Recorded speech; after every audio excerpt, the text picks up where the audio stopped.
The great hall of Ceres Prime buzzed with voices from across the galaxy. Ambassador Kate Morrison sat at the long table, her human delegation small compared to the others. The Yalari Empire's section stretched half the room, their gray skin and multiple arms making them look like living machines. Carl Bennett, her young aide, placed a glass of water in front of her. "The mining rights proposal is ready, Ambassador." She nodded and reviewed the documents one last time. Earth needed these frontier mining zones. The rare metals would power their growing fleet and fuel their expanding colonies. But the Yalari had been there first, centuries ago, before they abandoned the area. The council chamber dimmed as the meeting began. Species of all shapes and sizes filled their seats. The trail floated in their water tanks. The insectoid creeks clicked their mandibles as they spoke. At the center, the Yalari delegation sat with their arms folded, all three sets of them. "The human delegation may present," announced Speaker Vorn, "a being made of living crystal." Kate stood, her simple suit looking plain among the elaborate clothing of other species. "Honored Council, Earth requests mining rights to sectors 47 through 52 in the frontier zone. These areas have been abandoned for 400 years. Yalari Admiral Krex rose to his full height, towering over the human section. His translator voice boomed through the chamber. "Those sectors belong to the Yalari Empire. Our ancestors built outposts there. Human greed knows no bounds." "The outposts were abandoned centuries ago," Kate replied calmly. "By galactic law, unclaimed territory is open for development after 200 years. Your species understands nothing of our culture," Krex spat. "Those lands are sacred to us." Kate felt her jaw tighten but kept her tone even. "Then perhaps we can negotiate compensation. Earth is willing to pay. You insult us with money." Krex's translator crackled, with rage. "You primitive species think everything can be bought," other species whispered among themselves. Some agreed with the humans, others sided with the Yalari. The tension in the room grew thick. "Admiral," Kate said, "let's discuss this reasonably. War benefits no one." Krex laughed, a harsh mechanical sound. "War? You speak of war? Humans are merchants and explorers, nothing more. You have no concept of real combat." "Perhaps that's because Earth chooses peace," Kate answered. "Because Earth is weak," Krex sneered. "Your ships are few, your weapons obsolete by our standards. You hide behind diplomacy because you fear real conflict." Carl touched Kate's arm gently, reminding her to stay calm. She took a breath. "We prefer to solve problems through discussion, Admiral. But make no mistake." "I make no mistakes about humans," Krex interrupted. "You are soft, vulnerable, unworthy of the frontier zones. I suggest you withdraw your claim before you embarrass yourselves further." The room fell silent. This was more than disagreement now. This was open contempt. Kate had dealt with hostility before, but this felt different, dangerous. "The council will need time to deliberate," Speaker Vorn declared, sensing trouble. "We will adjourn for 2 hours." As the delegates filed out, Kate gathered her papers. Carl helped pack their things. Their security team, led by Commander Jason Wright, formed a protective circle around them. "That went poorly," Carl said quietly. "It's not over yet," Kate replied. "The Yalari will need to convince the other species. Many support our claim." They made their way to their diplomatic shuttle, parked on the landing platform outside. The Yalari destroyer Wrath loomed above them, its weapons clearly visible. Jason's team scanned the area carefully. "Admiral Krex is angry enough to do something stupid," Jason warned. "He won't risk war over mining rights," Kate assured him. "The Yalari are aggressive, but they're not foolish." As their shuttle lifted off, Kate looked down at Ceres Prime. The city sparkled beneath them, a monument to peace and cooperation. Hundreds of species worked together here. Surely diplomacy would win the day. The shuttle reached orbit and turned toward Earth space. Kate settled into her seat, already planning her next argument. She would need to find allies among the other council members. The Trell had indicated support. The Crix remained neutral but might be swayed. Ambassador, the pilot called out. We have company. Kate looked at the view screen. The Yalari destroyer Wrath had followed them to the edge of system space. It maintained distance, but its weapons were charged. Warning lights flashed on their console. They're just intimidating. Us, Carl said nervously. Maybe, Kate replied, but increase speed anyway. No need to tempt fate. The shuttle accelerated toward the jump point. Behind them, the destroyer matched speed. The distance held steady. Kate relaxed slightly. This was theater, nothing more. Then everything changed in an instant. The destroyer's forward guns lit up with energy. Plasma beams cut through space toward the shuttle. The pilot screamed out warnings, but it was too late. The beams struck with devastating accuracy. The shuttle's shields flared and died. The hull cracked open like paper. Atmosphere rushed out into the void. Kate saw Carl thrown from his seat, his body hitting the bulkhead with terrible force. Jason drew his weapon uselessly as the deck buckled beneath them. Kate's last thought was of Earth, of how this meant war, of humans finally showing what they really were. The shuttle exploded in a brilliant flash. Debris scattered across space.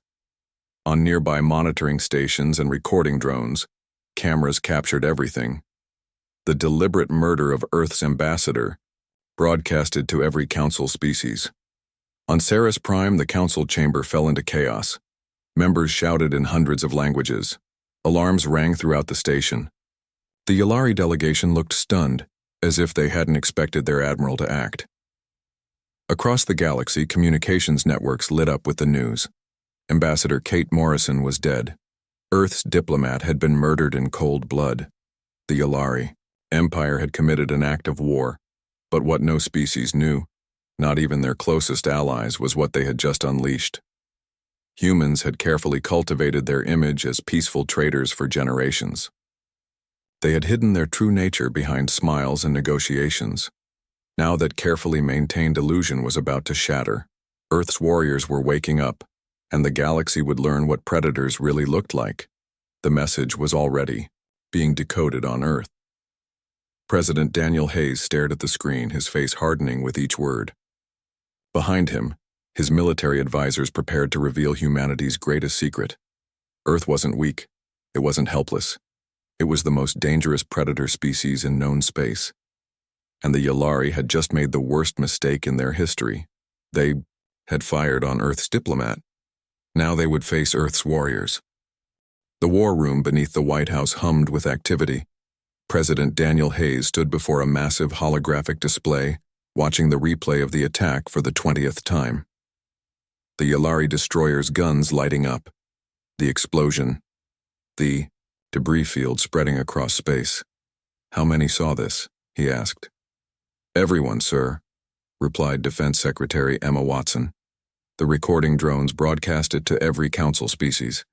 The Yalari can't deny it. General Patrick O'Brien stepped forward, his decorated uniform catching the light. Mr. President, our forces are ready. We've prepared for this scenario for decades.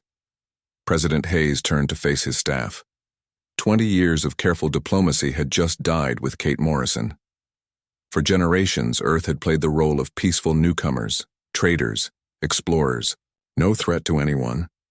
But Earth's military leaders had never believed that act would last forever. They had prepared, trained, built weapons in secret, developed technology that would shock the galaxy. Open Vault 7, Hayes ordered. It's time to show them what humans are really like. 2 floors below, Major Lisa Parker received the call. She had been expecting since retiring 5 years ago. As commander of the Hellhounds, Earth's most elite special forces unit, she had trained for this mission her whole life. Return to active duty, the voice said.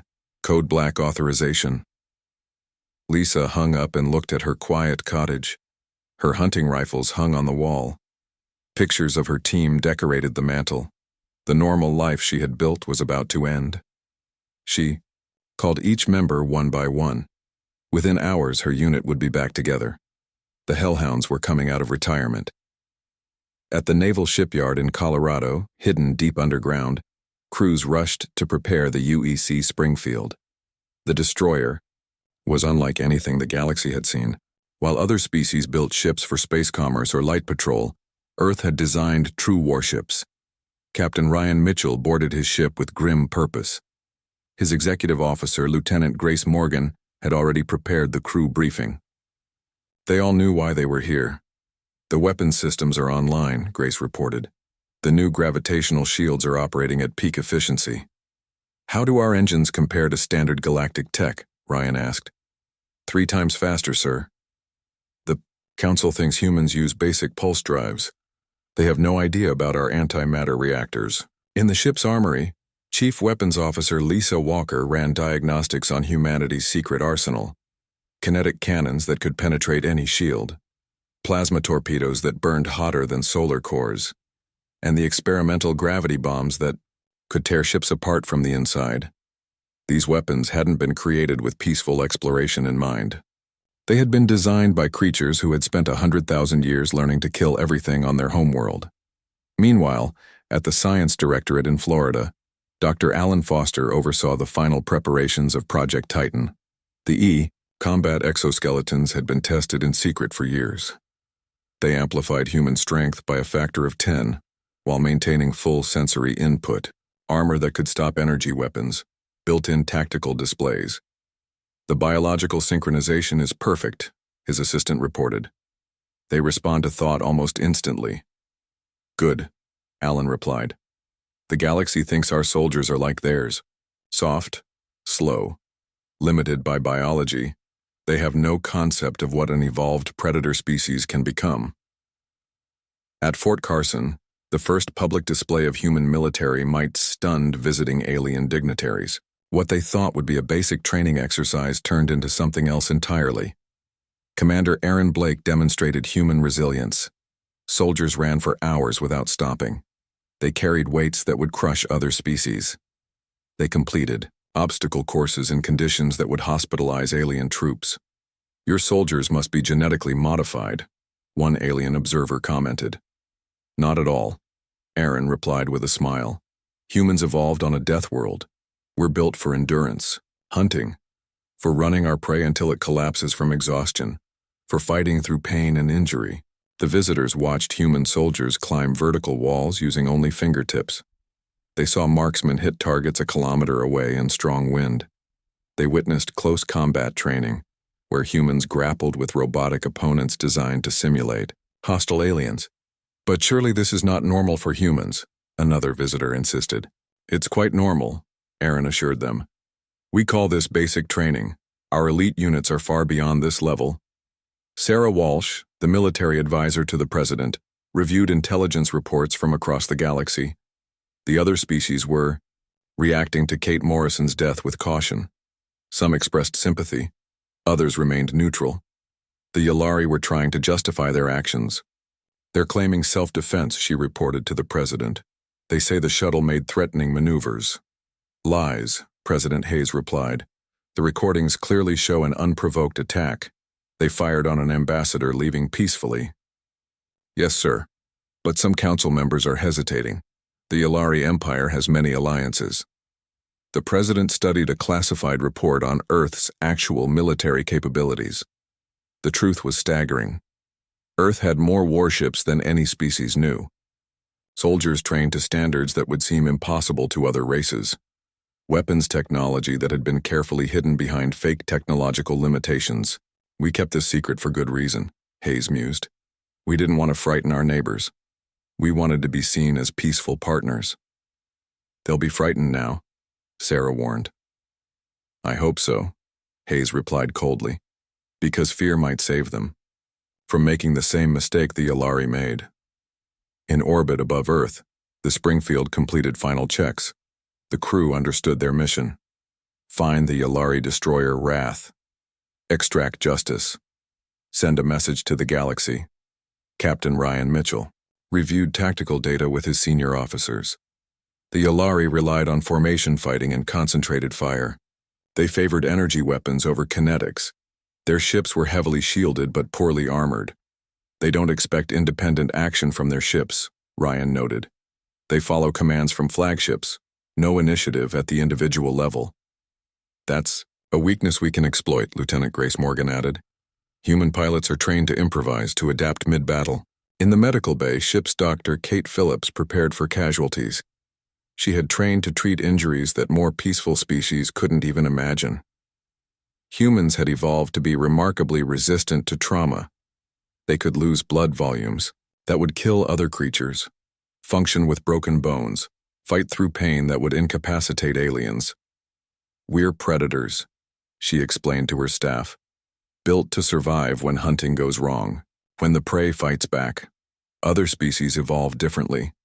They can't comprehend our ability to absorb damage and keep fighting." The Springfield's crew consisted of 800 officers and soldiers. Each had been carefully selected, psychologically, screened for this specific mission. They understood they would be revealing humanity's true nature to the galaxy. Many species would never trust Earth again, but Earth no longer cared about trust. Trust hadn't protected Ambassador Morrison. The time for hiding was over. The Yolari had forced humanity's hand. President Hayes delivered a final briefing to his inner circle. Military commanders, intelligence chiefs, and diplomatic advisors gathered in the secure room. "Everything changes now," he said plainly. "We will no longer pretend to be something we're not.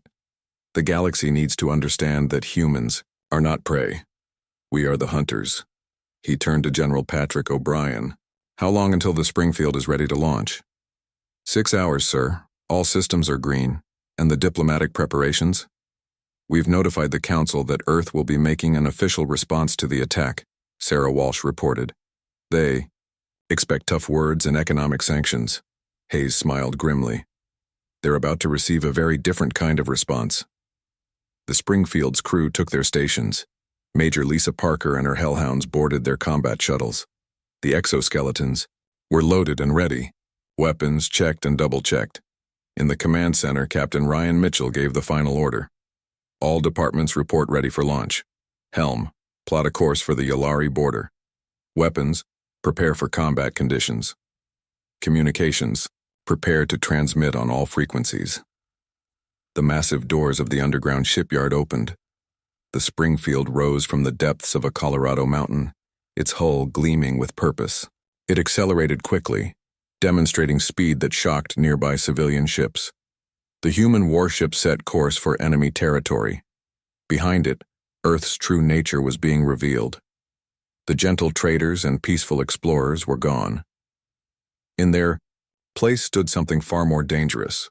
The apex predators of Sol system, the species that had climbed from a world of monsters to conquer their own solar system. Ambassador Kate Morrison had been Earth's diplomat. Now, Earth would send its warriors. Yolari would learn the difference. The USS Springfield cut through space like a predator hunting prey. Captain Ryan Mitchell stood on the bridge, watching the star charts display their position. They had crossed into contested territory, where no council authority patrolled. Perfect hunting ground. Contact on sensors, reported Lieutenant Dan Cooper from the navigation station. One Yolari scout ship, 30,000 kilometers off our port side. Can they detect us? Negative, sir. Our stealth systems are operating perfectly. They still believe humans have basic detection technology. Ryan smiled coldly. The Yolari had no idea human ships could mask their energy signatures. Maintain course. Let's see what they do. The scout ship continued its patrol pattern, unaware a predator watched from the shadows. The bridge crew studied its movements, learning from their enemy. They're following established routes, observed Grace Morgan, the executive officer. No variation, no random sweeps. Predictable, Ryan commented. They rely on their superior numbers and firepower. They don't expect to be hunted. At the Springfield's armory, Major Lisa Parker suited up in her combat exoskeleton. The black armor hugged her body like a second skin. Neural implants connected directly to the suit's systems. When she flexed her fingers, the powered gauntlets responded instantly. Her Hellhound team mirrored her movements. 20 of Earth's deadliest warriors prepared for their mission. Each wore exoskeletons designed for zero-gravity combat, built-in thrusters, magnetic boots, weapons integrated into the armor itself. Remember, Lisa addressed her team. The galaxy thinks humans are weak. Let's show them what generations of predator evolution can create. Sergeant Mike Torres checked his kinetic rifle. The weapon fired rounds at hypersonic speeds with perfect accuracy. Ma'am, I've wanted to use this in real combat my whole career. Today you get your chance, Sergeant. In the ship's tactical center, Intelligence Officer Tony Richards analyzed data collected from their stealth observation. The Yalari patrol patterns revealed critical information about their defenses.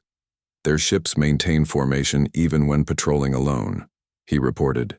It's been drilled into them, they never act independently. That's their weakness, Ryan noted. Human ships are designed for independent action. We don't need constant orders from command.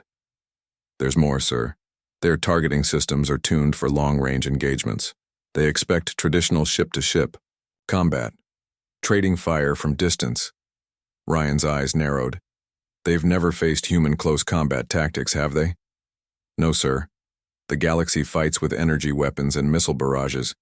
They maintain safe distances. The Springfield altered course toward a known Yalari outpost. The facility monitored this sector of space, tracking ships and communications. Its destruction would send a message while gathering valuable intelligence. Time to test our equipment, Ryan ordered. Prepare for combat. Alarms sounded throughout. The ship.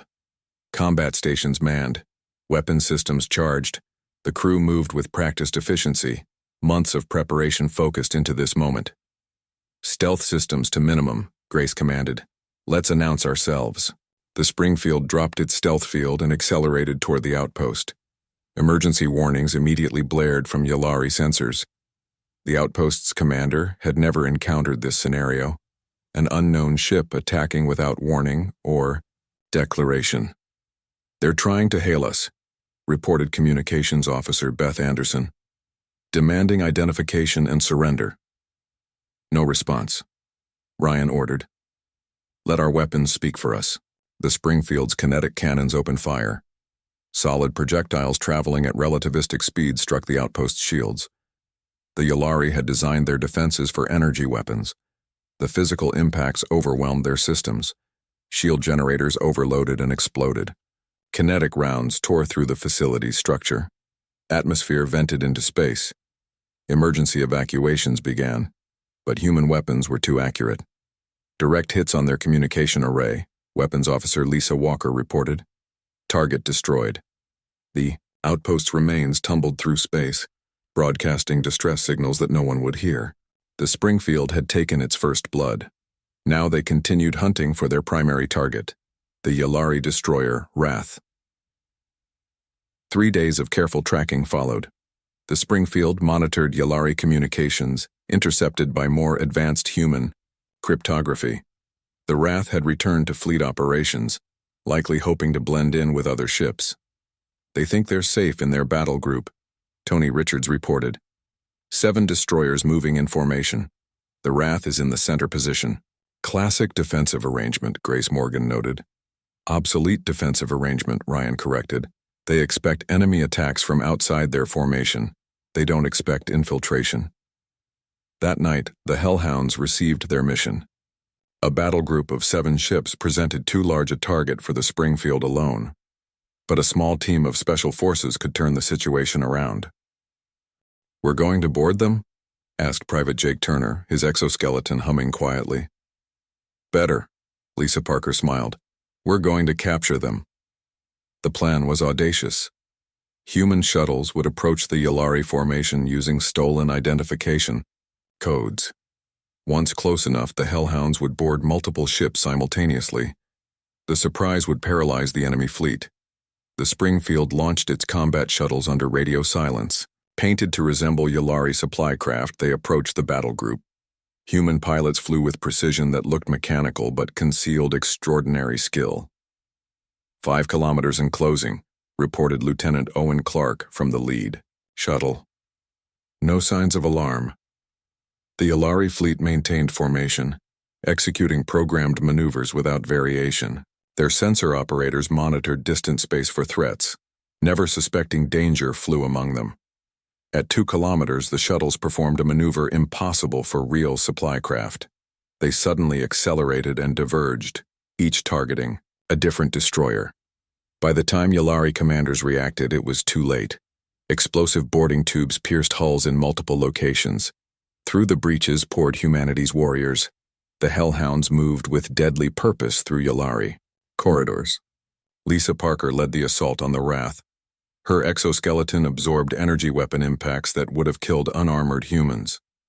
She moved faster than Yalari eyes could track. Their nervous systems evolved for different speeds. "Bridge secured," she reported, standing over stunned Yalari officers. "Engineering next." Throughout the battle group, similar scenes played out. Human warriors had trained for boarding actions since the age of sail. This was their natural element. Close quarters, confusion, initiative and adaptability deciding victory. Sergeant Mike Torres breached the engine room of his target. Yalari engineering crew had never conceived of ground combat aboard a spacecraft.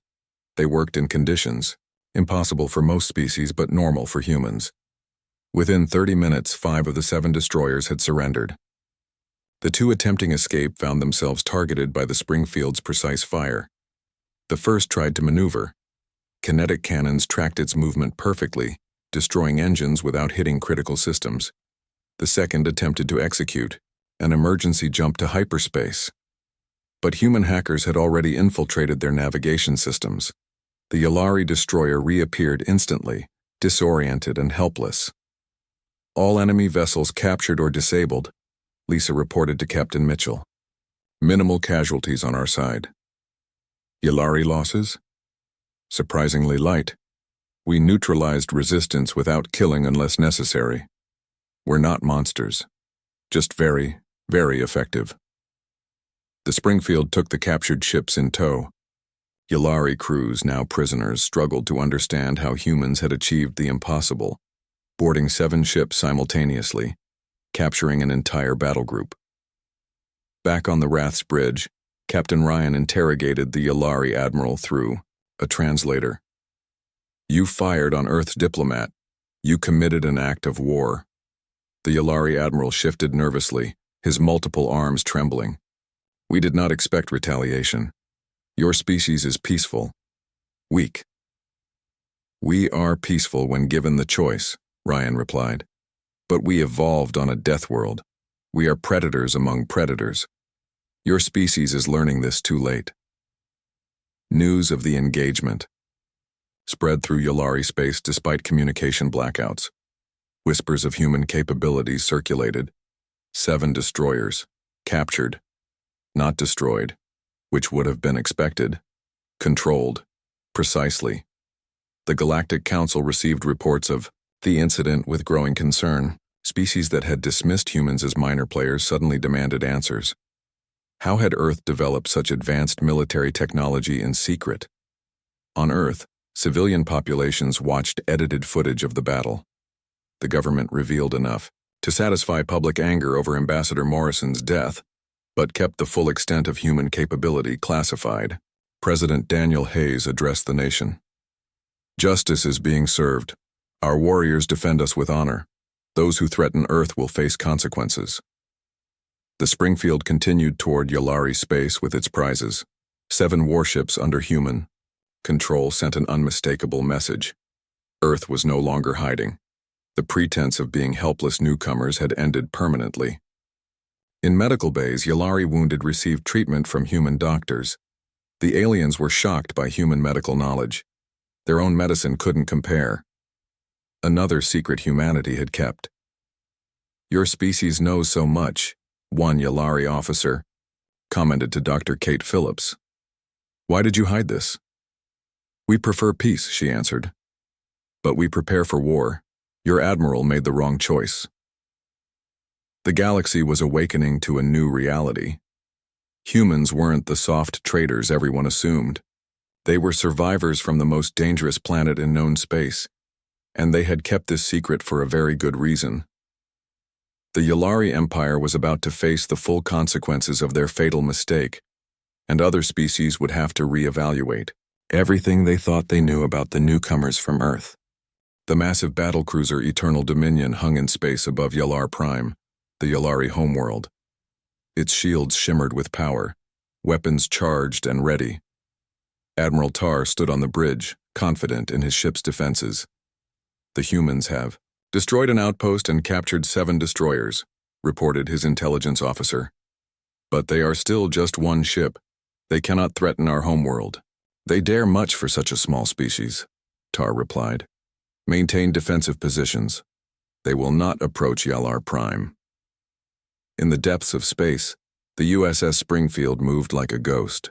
Its captured Yalari ships followed, now crewed by small human teams.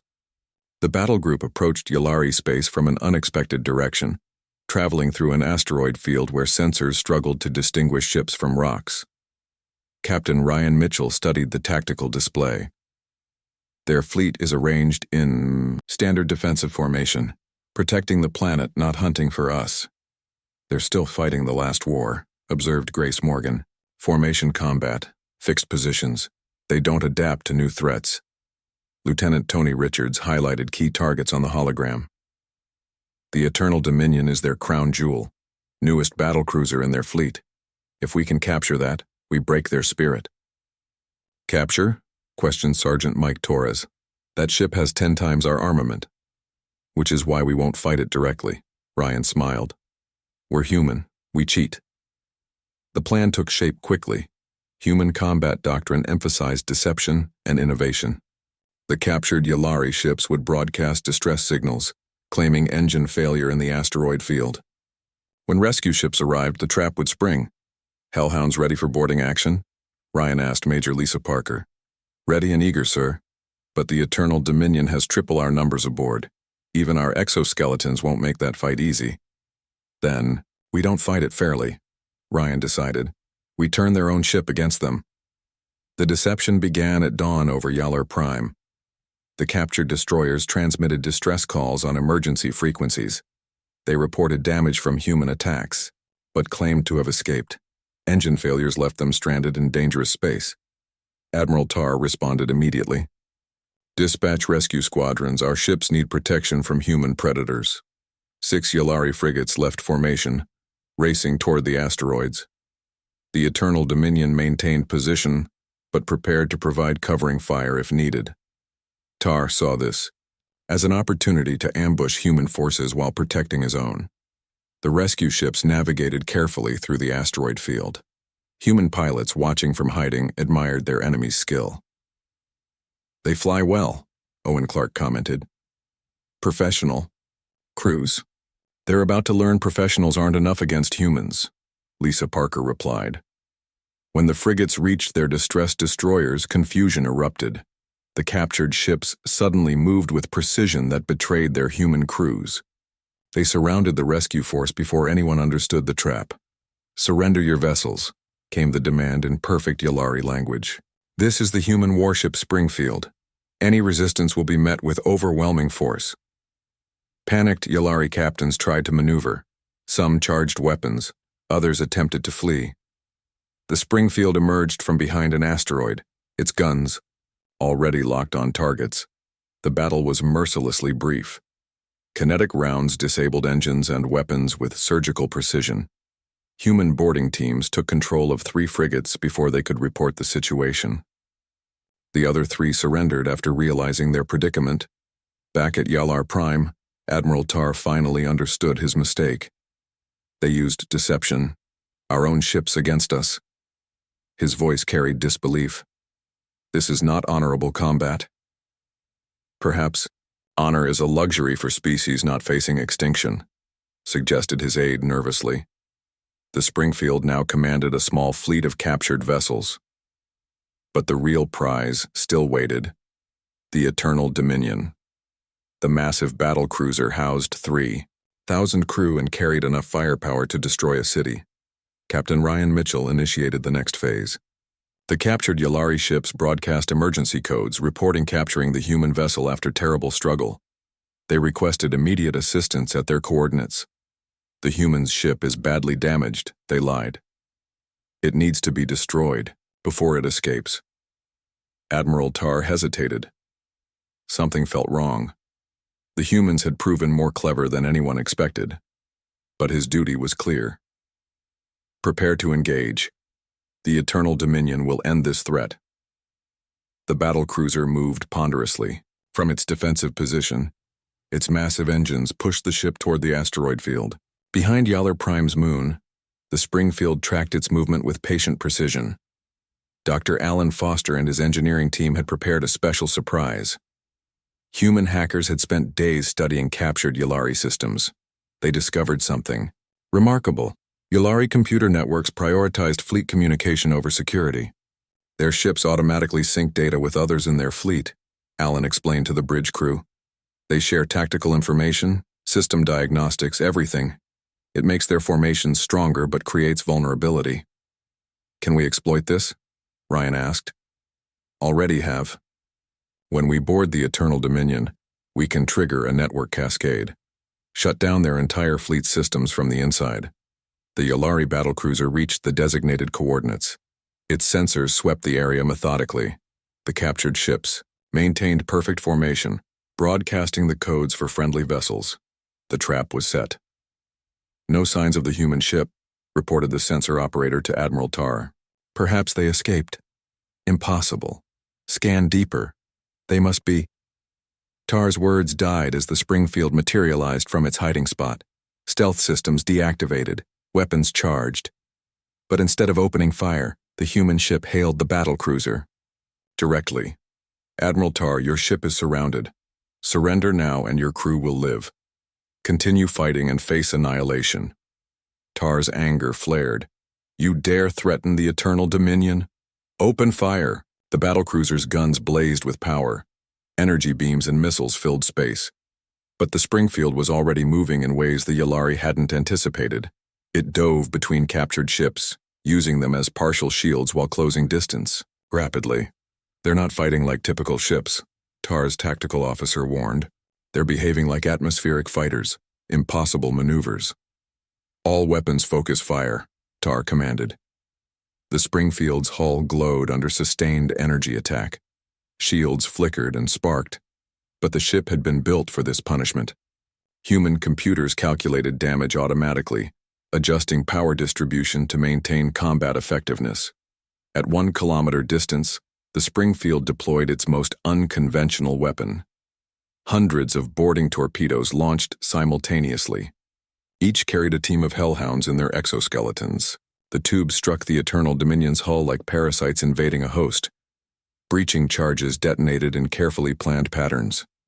Hallways filled with human warriors wearing armor that shrugged off energy weapons. The Yulari crew, trained for ship combat, had no experience resisting boarding actions. Lisa Parker led the assault on the bridge. She moved through Yulari security like they were standing still. When a guard raised his weapon, she was already past him, her speed enhanced by the exoskeleton systems. Admiral Tar drew his ceremonial blade as humans stormed his bridge.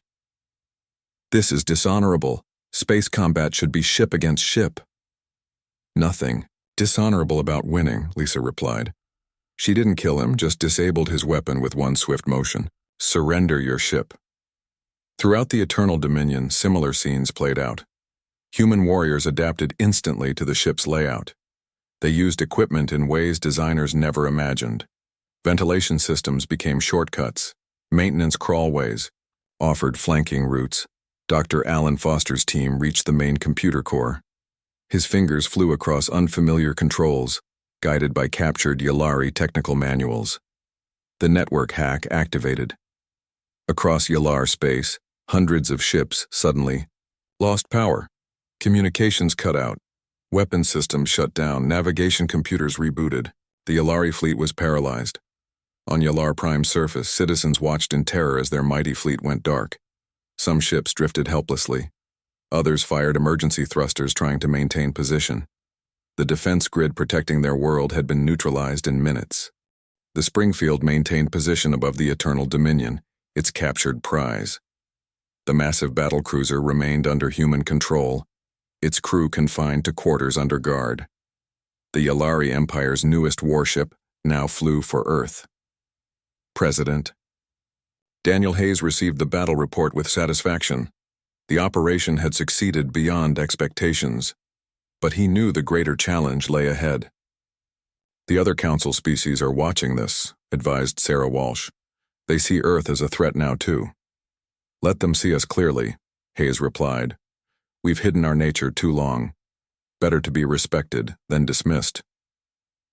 In captured Yalari territory, human forces consolidated their gains. 7 destroyers, 6 frigates, 1 battlecruiser. An impressive victory, but still just 13 ships against an empire. Captain Ryan Mitchell broadcast on all frequencies. "To the Yalari Empire, you murdered our ambassador. We have demonstrated our response. Return Ambassador Kate Morrison's body with full honors. Acknowledge your crime, or face annihilation." The message echoed across the galaxy. Species that had ignored or scorned humans now paid close attention. The newcomers from Sol had proven themselves in combat. The era of diplomatic hiding was over. On board the Springfield, the crew prepared for whatever came next. They had struck first blood, captured an enemy fleet, and shown their true capabilities. But they knew the war had just begun. The galaxy was learning humanity's greatest trick. They weren't the peaceful traders they pretended to be. They were predators who knew how to hunt among the stars. The Galactic Council chamber buzzed with fear. Representatives from 100 species argued about humanity's sudden show of force. The capture of the Eternal Dominion had shocked everyone. No one had imagined humans capable of such military action. "We must contain them," insisted the Crix delegate, mandibles clicking nervously. "They hid their true nature from us." "We traded with peaceful merchants," added the Trell representative from his water tank. "Now we face warriors who can disable entire fleets." Speaker Vorn raised his crystalline hands for silence. "The Yalari Empire has requested aid against human aggression. But we must remember how this began, with the unprovoked attack on Ambassador Morrison's shuttle." The chamber doors opened dramatically. Admiral Christopher Young of Earth entered, flanked by Major Lisa Parker and Captain Ryan Mitchell. All 3 wore formal military uniforms, displaying rank and medals openly for the first time in Council history. Christopher addressed the Council directly. "Earth has hidden our military capability for generations. We came to the stars hoping for peace, but the Yalari Empire mistook our diplomacy for weakness. Your response has been disproportionate," objected the Yalari delegate. 13 ships captured. Our homeworld blockaded. "Your fleet fired on a diplomatic vessel," Christopher replied coldly. "You murdered our ambassador without provocation or declaration of war. By Earth standards, our response has been restrained." The Council fell silent at his words. Human concepts of restrained warfare clearly differed from galactic norms. "What does Earth want?" asked Speaker Vorn cautiously. Christopher stepped forward. "Justice for Ambassador Morrison, formal acknowledgement of Yalari crimes, and recognition of Earth's status as a sovereign military power." Above Yalar Prime, the Springfield commanded its captured fleet. The planet remained under blockade. No ships entered or left without human permission. Food and medical supplies passed freely, but weapons and military equipment were seized. Lieutenant Grace Morgan monitored communications from the Eternal Dominion's bridge. "The Yalari public is demanding their government surrender. They didn't expect humans to fight like this?" "Like what?" asked a young officer. "Like humans," Grace smiled. "We don't fight for honor or territory. We fight to win using every advantage. Most species consider our tactics unsettling." The Yalari High Command had gathered in emergency session. Their military reputation lay in ruins. A single human ship had outmaneuvered and captured their finest vessels. "How did they hide such technology?" demanded Fleet Admiral Vorex. "Their ships move like nothing we've seen." "It's not just technology," explained a Yalari scientist who had studied humans. "It's their biology and psychology. They evolved as pursuit predators. They're relentless, patient. They study weaknesses before striking." "Can we defeat them?" asked Prime Minister Zoll. The scientist hesitated. "Not with current tactics. Our entire military doctrine assumes conventional space combat. Humans fight differently. On Earth, President Hayes received reports from the front lines. Public opinion strongly supported military action. Ambassador Morrison's death had united humanity in ways peace never could. "The Council fears us now," reported Sarah Walsh. "As you predicted, fear is sometimes necessary," Hayes replied. "But we must show restraint too. We're not conquerors." "The Hellhounds have secured critical Yalari facilities," General Patrick O'Brien reported. "Their resistance has practically collapsed." "And Kate Morrison's body?" "Recovered, sir, being prepared for return to Earth with full honors." Hayes nodded solemnly. "Then it's time for peace." At a Yalari outpost near the contested frontier, human and Yalari representatives met face to face. Dr. Alan Foster had designed special rooms where both species could exist comfortably, despite different atmospheric requirements. "We offer terms," began Ryan Mitchell, representing Earth. "Return of all frontier systems to neutral status. Official apology for Ambassador Morrison's death, and recognition of human territorial claims."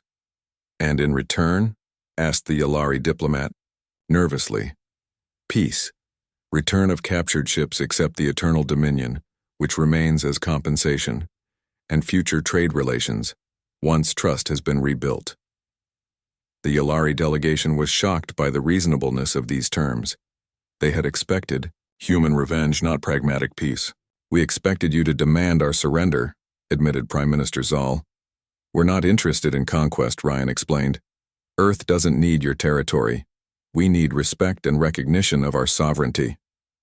"But you could have destroyed our fleet, invaded our worlds. To what end?" Ryan shrugged. "Humans are fearsome warriors, but we prefer peace when possible. We only unleashed our military because diplomacy failed." As negotiations proceeded, the Springfield began releasing Yalari prisoners.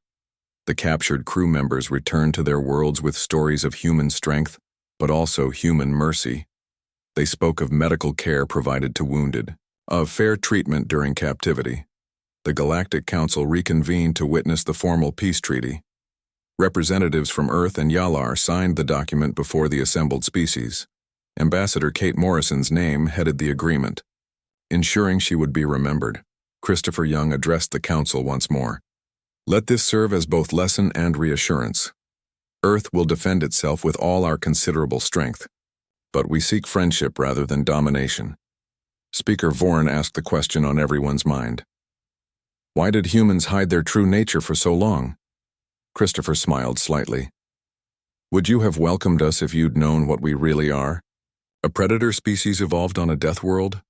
With military technology designed for maximum effectiveness?" The chamber remained silent, answering his question. "We chose to present ourselves as peaceful traders and explorers because that's what we aspire to be," Christopher continued. "The Yalari forced us to reveal our other face, the warrior face that all humans carry within them." Across the galaxy, public opinion about humans shifted dramatically. Species that had dismissed Earth now sought alliance. Trade agreements included military cooperation. Human combat tactics became valuable study material for alien commanders. The Springfield returned to Earth orbit with its prize.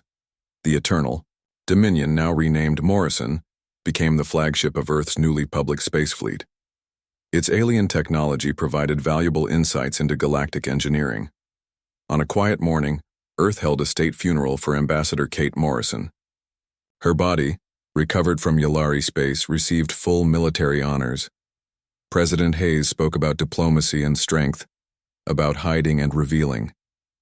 "Kate Morrison represented our best nature," he told the assembled crowd.